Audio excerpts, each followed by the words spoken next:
सीमा बुआजी का किया हुआ ये खुलासा सुनने के बाद मिसेस यामिनी गिल दंग रह गई हैं।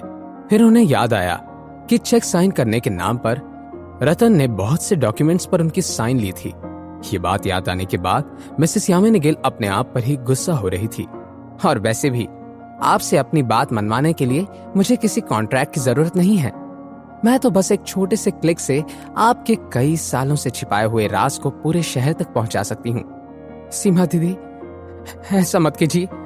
मैं अभी शनाया से बात करती हूँ और जरूरत पड़ने पर आहान से माफी भी मांग लूंगी। मिसेस यामिनी गिल के बर्ताव में जमीन आसमान का फर्क आ गया था। उन्होंने डरते डरते शनाया को कॉल लगाया। जब सीमा बुआजी ने देखा कि सब कुछ वैसे ही हो रहा है जैसा कि वो चाहती थी, उनके चेहरे पर जीत की मुस्कान आ गई।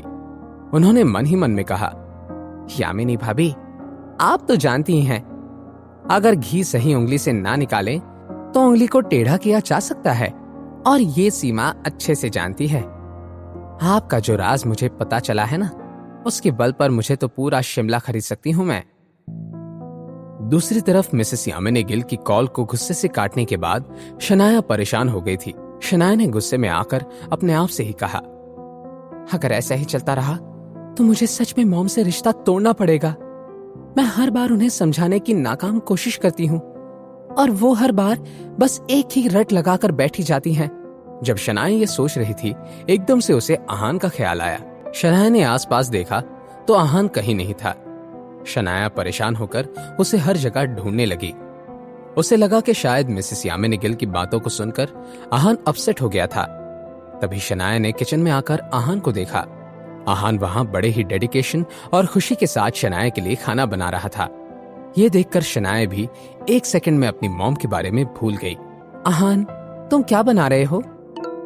शनाया का फोन एक बार फिर से बजने लगा और इस बार भी स्क्रीन पर उसकी मॉम का नाम फ्लैश हो रहा था। आहान ने कुछ सोचा और शनाया से कहा, शनाया, आपको मॉम को ऐसे इग्नोर नहीं करना चाहिए। बात कर लीजिए, हो सकता है कि कोई जरूरी काम आ गया हो।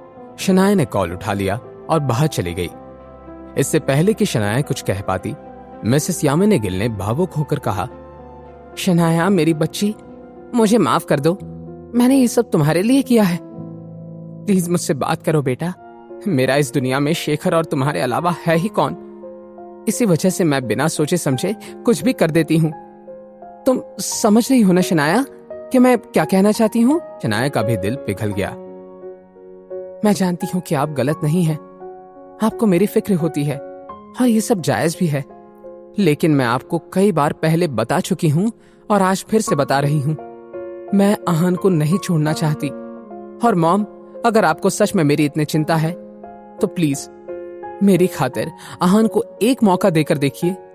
ठीक है बेटा, मैं एक बार आहान को मौका देने के लिए तैयार हूँ। ये बात मिसेस यामिनी गिल ने बेमन से कही थी, लेकिन इन शब्दों को सुनकर शनाया ने अपने कानों पर यकीन कर लिया था। एकदम से उसे कुछ याद आया। डार्लिंग, जब भी कोई अपनी राय के खिलाफ कुछ कहे तो दो ही पॉसिबिलिटीज होती हैं। या तो वो इंसान कुछ नया एक्सपीरियंस कर रहा है या फिर तुम्हें वो बेवकूफ बनाकर फंसाना चाहता है। ये बात रूपल ने शनाया से कही थी। एकदम से जो खुशी शनाया की आंखों में मचल रही थी वो शांत हो गई। आप आहान को एक मौका देना चाहती हैं तो फिर क्यों ना ये नई शुरुआत माफी मांगने से की जाए। आप आहान से सॉरी कह दो। जैसे कि शनाया ने सोचा था, माफी मांगने का सुन के मिसेस यामिनी गिल को गुस्सा आ गया, लेकिन सीमा बुआजी ने जो धमकी दी थी उससे डर कर मिसेस यामिनी गिल तुरंत मान गई। उन्होंने शनाया से हामी भरकर कहा, ठीक है बेटा, तुम कल आहान के साथ घर आ जाओ, मैं उससे माफी मांग लूंगी। मॉम, सच सच बताइए, क्या हुआ है? क्या आप मुझे घर बुलाने के बाद कुछ और करने वाली हैं जिसे आप मुझसे छिपा रही हैं? मिसेस यामिनी गिल को तो कुछ समझ ही नहीं आ रहा था। उन्होंने हकलाते हुए शनाया से कहा, अब नहीं तो मैं भला तुमसे क्या छिपाने लगी? शनाया भी अपनी मॉम की नस नस से वाकिफ थी। तो फिर ठीक है, मैं और आहान घर वापस नहीं आएंगे। आप भी मुझे कॉल मत करिएगा।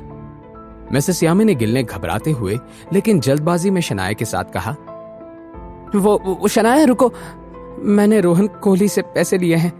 कितने पैसे? 50 करोड़। शनाया की आंखें फटी की फटी रह गई।